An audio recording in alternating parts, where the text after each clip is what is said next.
इन दिनों की बात है जब मैं 7 साल की थी। मैं गोरी सफ़ेद रंगरक और नरम और नाजुक सी थी। एक दिन मोहल्ले की दुकान पर मेरी माँ ने मुझे कुछ सूदा साल फुलाने को बेचा। दोपहर का वक्त था। दुकान पर सवाए दुकानदार के कोई नहीं था। उसने मुझे मतलूबा सामान दिया और जब मैं वापस जाने लगी तो मेरा हाथ पकड़कर रोक लिया और मेरी काल पर हाथ फेरते हुए कहने लगा कि तुम कितनी प्यारी हो, बस्कट खाओगी? मैं शर्मा गए।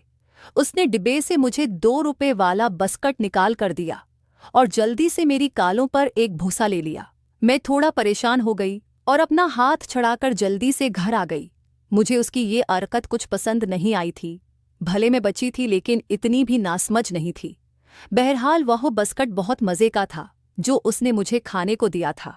कुछ दिन बाद की बातें, उम्मी को बुखार था। उसने मुझे पैसे दिए कि दुकान पर जाओ और दाल और चावल ला के दूँ। मैंने कुचरी बनानी है। मेरे दिमाग में तो कांदार का उस दिन वाला रवैया घूम गया, लेकिन मैं चूंकि भाई बहनों में बड़ी थी इसलिए मुझे ही जाना पड़ा दुकान पर।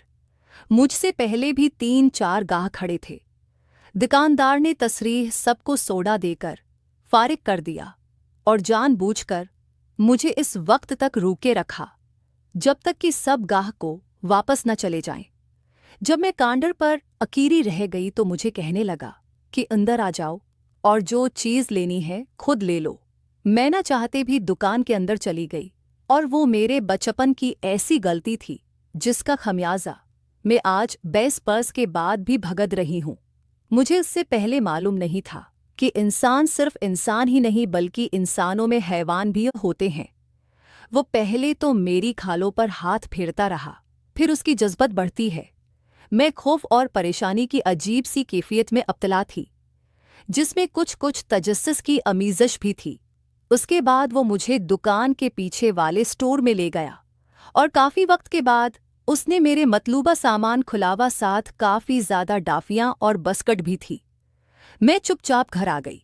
उम्मी ने जब इतनी देर बाद वापस आने का पूछा तो मेरे दिल में खौफज़दा चोर गसा आया और मैंने साफ छोड़ बोल दिया कि दुकान पर रिश्त की वजह से देर हो गई थी।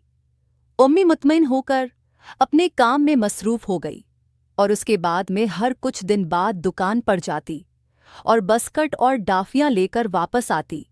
फिर मेरा शोर पख्ता होने लगा और एक दिन में बाले हो गई। मेरी माँ उस दिन के बाद से मुझे दुकान पर भेजना बंद कर दिया।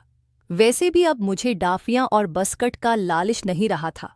हाँ, मुझे उतना अतराक होने लग गया कि जो कुछ भी होता है ये ठीक नहीं है।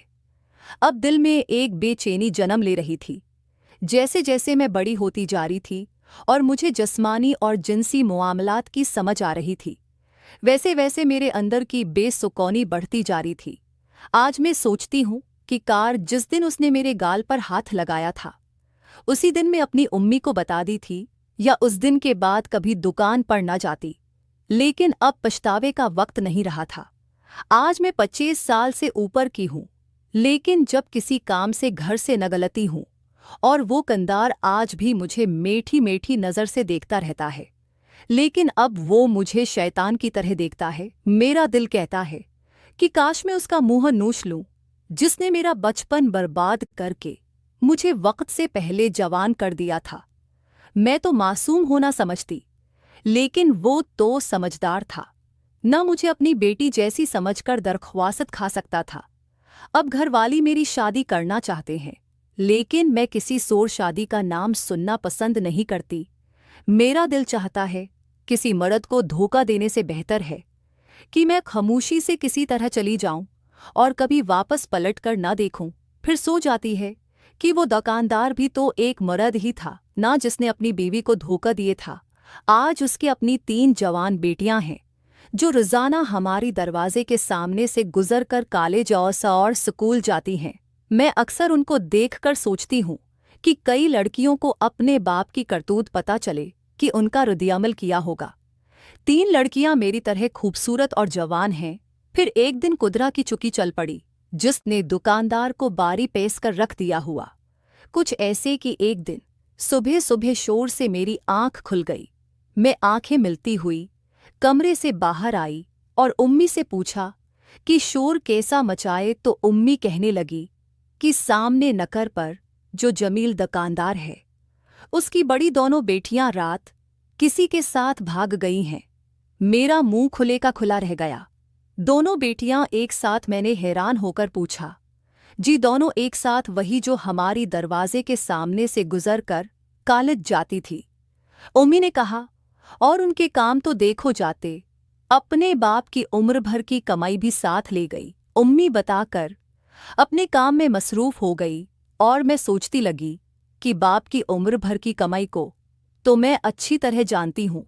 उस दिन के बाद जब कभी मैं उसकी दुकान के सामने से गुजरी, उसने मेरी तरफ आंख उठाकर भी नहीं देखा। मकाफाती अमल की चुकी ने उसको पेश कर रख दिया था। नेक्स्ट पार्ट के लिए चैनल को लाजमी सब्सक्राइब करें। शुक्रिया।